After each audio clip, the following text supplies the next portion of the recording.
Japan में Okinawa नाम की एक जगह है जहाँ के लोग काफी टाइम से 100 साल से ज्यादा जीते आए हैं। हमारे यहाँ बहुत कम लोग हैं जो 100 की एज को क्रॉस कर पाते हैं, लेकिन इस जगह पर बहुत कम लोग हैं जो नेचुरल कॉजेज की वजह से 100 साल से पहले मर जाते हैं। इनफैक्ट आपको यहाँ पर 80 साल की उम्र के लोग खेतों में मेहनत करते हुए मिल जाएंगे। इकिगाई नाम के बुक में कुछ राइटर्स ने इस कल्चर को एक्सप्लोर किया और ये देखा कि आखिर ये लोग ऐसा क्या कर रहे हैं जो कि ये लंबे टाइम तक जी पाते हैं। इन्हें ज्यादा बीमारी नहीं होती और ये ओल्ड एज में भी काफी फिट और एक्टिव रहते हैं। वैसे तो इस बुक में हेल्थ के काफी सारे एस्पेक्ट्स को एक्सप्लोर किया गया है, जैसे yoga, physical activity and work life culture, लेकिन इस वीडियो में हम स्पेसिफिकली देखेंगे इस कल्चर में लोगों के खाने से रिलेटेड हैबिट्स क्या हैं। हम देखेंगे कि यहाँ के लोग किस तरह से अपने खाने को खाते हैं जिससे ना सिर्फ ये लंबा जीते हैं बल्कि इन्हें बीमारियां भी कम होती हैं और ये बूढ़ी उम्र में भी खेतों में काम कर पाते हैं। सबसे पहले आपको ये समझना होगा कि खाना आपकी बॉडी में पचता कैसे एंड आपकी बॉडी में खाना सच में पच रहा है या सड़ रहा है। खाने का डाइजेशन हमारे मुंह में ही स्टार्ट हो जाता है। हमारे मुंह में प्रोड्यूस होने वाला सलाइवा खाने में प्रेजेंट स्टार्च को ब्रेक करता है। तो अगर आप स्टार्च बेस्ड डाइट जैसे फ्रूट्स या आलू खा रहे हो तो उसका एक मेजर पोर्शन आपके मुंह में ही डाइजेस्ट हो जाता है। जब आप अच्छे से खाने को चबा कर निगलते हो तो खाना आपके इसोफेगस से होकर आपके पेट में जाता है। एक बार खाना आपके पेट में पहुंच गया तो आपका पेट 3 एंजाइम्स रिलीज करता है, हाइड्रोक्लोरिक एसिड, म्यूकस और पेप्सिन। पेप्सिन आपके खाने में प्रेजेंट प्रोटीन को डाइजेस्ट करने में हेल्प करता है, लेकिन पेप्सिन को काम करने के लिए एक एसिडिक मीडियम की जरूरत होती है और यह acidic medium hydrochloric acid provide करता है। अब क्योंकि हाइड्रोक्लोरिक एसिड एक बहुत ही स्ट्रॉन्ग एसिड है जो आपके पेट को काट सकता है, इसलिए आपके पेट में म्यूकस भी रिलीज होता है जो आपके पेट के इनर वॉल्स को चारों तरफ से घेर लेता है और उसे प्रोटेक्ट करता है। अगर आपके पेट में म्यूकस कम हो जाए या हाइड्रोक्लोरिक एसिड बढ़ जाए तो ये एसिड हमारे पेट के इनर वॉल्स को नुकसान पहुंचाने लगता है और हमारे पेट में छाले पड़ जाते हैं जिन्हें अल्सर भी कहा जाता है। जब पेट में ये तीनों एंजाइम्स आ जाते हैं तो पेट एक चर्निंग एक्टिविटी करने लगता है, वो श्रिंक करता है और फिर एक्सपांड करता है। इससे पेट के एंजाइम्स खाने में हर तरफ से मिल जाते हैं और खाना अच्छे से डाइजेस्ट हो जाता है। अब यहाँ पर समझने वाली बात यह है कि अगर आप पूरा पेट भरकर खाना खा लेते हो तो उसे चर्निंग एक्टिविटी करने की जगह ही नहीं मिलती और वो खाना ज्यादा टाइम तक आपके पेट में पड़ा हुआ सड़ता है। इसलिए कहते हैं कि कभी भी पूरा पेट भरकर नहीं खाना चाहिए। पेट हमेशा थोड़ा खाली रखना चाहिए ताकि वो खाना मूव कर सके।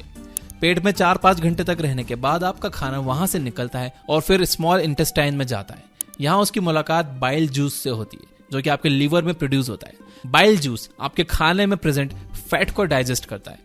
इसके अलावा यहाँ पर आपके खाने में कुछ पैनक्रियाटिक और इंटेस्टाइनल जूसेस भी मिक्स होते हैं जो प्रोटीन को और डाइजेस्ट करने का काम करते हैं। इंटेस्टाइन्स में पेरिस्टोलिसिस मूवमेंट होता है जिसके हेल्प से खाना आगे की तरफ मूव करता है। इसीलिए फिजिकल एक्टिविटी बहुत जरूरी है। जब आप फिजिकल एक्टिविटीज करते हो तो इंटेस्टाइन्स के लिए पेरिस्टोलिसिस मूवमेंट और आसान हो जाता है। रास्ते में आपके स्मॉल इंटेस्टाइन्स की वॉल आपके खाने से न्यूट्रिएंट्स को अब्सॉर्ब करके उसे आपके ब्लड सेल्स तक पहुंचा देती है। जो खाना सही से डाइजेस्ट नहीं हो पाता वो बाकी के वेस्ट मटेरियल के साथ आपके लार्ज इंटेस्टाइन में चला जाता है और वहां से बाहर निकल जाता है। अब जब आप डाइजेशन के प्रोसेस को अच्छे से समझ गए हो तो आइए देखते हैं कि आप किस तरह से अपने ईटिंग हैबिट्स को इंप्रूव कर सकते हो। और ये वीडियो का सबसे इंपॉर्टेंट पार्ट है, ध्यान से सुनना। Number 1, chew your food well. जैसा कि हमने देखा कि आपके खाने का डाइजेशन मुंह से ही स्टार्ट हो जाता है। अगर आप खाने को अच्छे से चबाओगे नहीं तो आपके खाने में प्रेजेंट स्टार्च का डाइजेशन अच्छे से नहीं हो पाएगा।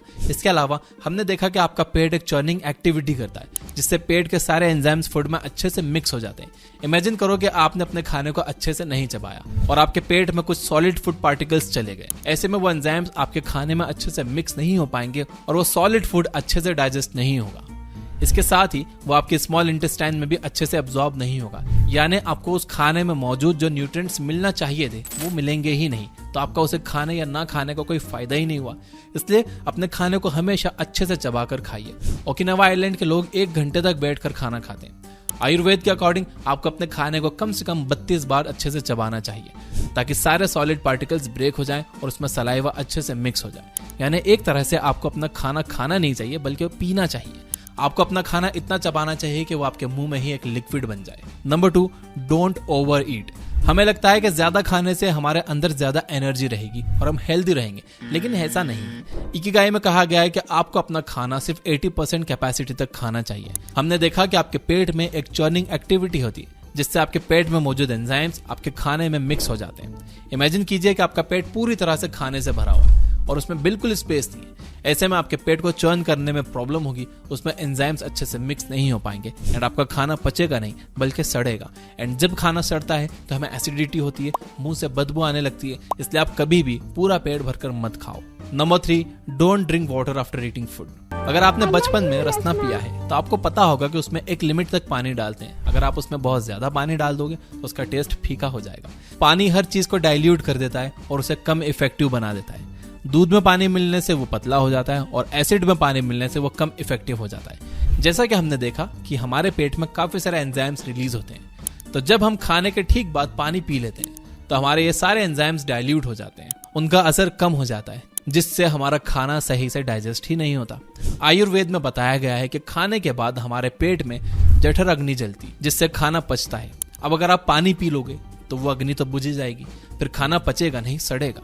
इसलिए खाने से कम आधे घंटे बाद तक आप पानी मत पीजिए। Number 4, do some form of physical activity.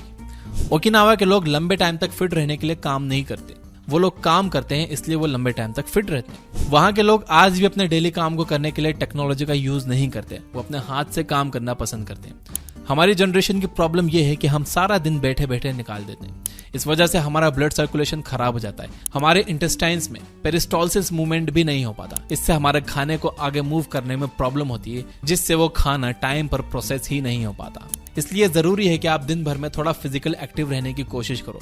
Lift की जगह स्टेयर्स यूज करो, मार्केट पैदल या साइकिल से चले जाओ, या फिर अपनी गाड़ी थोड़ी दूर पार्क कर दो ताकि आप मार्केट पैदल चलकर जा सको।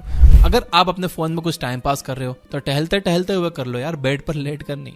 नंबर 5, ईट फाइब्रस फूड। जब आप एक एप्पल खाते हो तो कुछ टाइम के बाद एप्पल का सारा जूस निकल जाता है और आपके मुंह में सिर्फ फाइबर बच जाता है। ये फाइबर डाइजेशन प्रोसेस को इम्प्रूव करने का काम करता है। हरी सब्जियां और फ्रूट्स में बहुत सारे फाइबर होते हैं। जब आप फाइबरस फूड खाते हो तो फूड आपके पेट में एक साथ अच्छे से मूव कर पाता है और आपका डाइजेशन भी सही हो पाता है। अगर आप एप्पल छील के खा रहे हो या सिर्फ उस फ्रूट का जूस पी रहे हो तो इससे आपका पेट पूरी तरह से साफ नहीं होगा। इसलिए आप अपने डाइट के साथ हमेशा कुछ ना कुछ फाइबरस आइटम जरूर रखिए। खाना खाने का एक सिंपल रूल आप याद रख लो, आपको 100 साल पीछे जाना है। जो चीज 1900 से पहले खाते थे आप उसे खाइए, जैसे कि दाल, सब्जी, रोटी, ओट्स, मीट, फ्रूट्स एक्सेट्रा। जो चीज साल 1900 से पहले एग्जिस्ट तो करती थी लेकिन लोग उसे कम खाते थे, आप उसे भी कम खाओ, जैसे कि शुगर। और जो चीज साल 1900 से पहले एग्जिस्ट ही नहीं करती थी आप उसे जितना ज्यादा हो सके उतना ज्यादा अवॉइड करो। इस कैटेगरी में आपके सारे प्रोसेस्ड फूड आइटम और जंक फूड आ जाते हैं। अगर आप इस सिंपल से रूल को फॉलो करोगे तो आपको पेट से रिलेटेड कोई प्रॉब्लम नहीं होगी और लंबा जियोगे और हेल्दी और फिट रहोगे। तो इसी बात पे मेरे साथ अफर्म करिए यस आई विल कमेंट में लिखकर। और ये वीडियो अगर हेल्पफुल लगा हो तो इसे शेयर भी करिए सबके साथ। और अगर आप इस वीडियो को अभी तक देख रहे हो तो इसे लाइक जरूर करिए ताकि मुझे पता चल जाए कि कितने लोगों ने लास्ट तक ये वीडियो देखी है।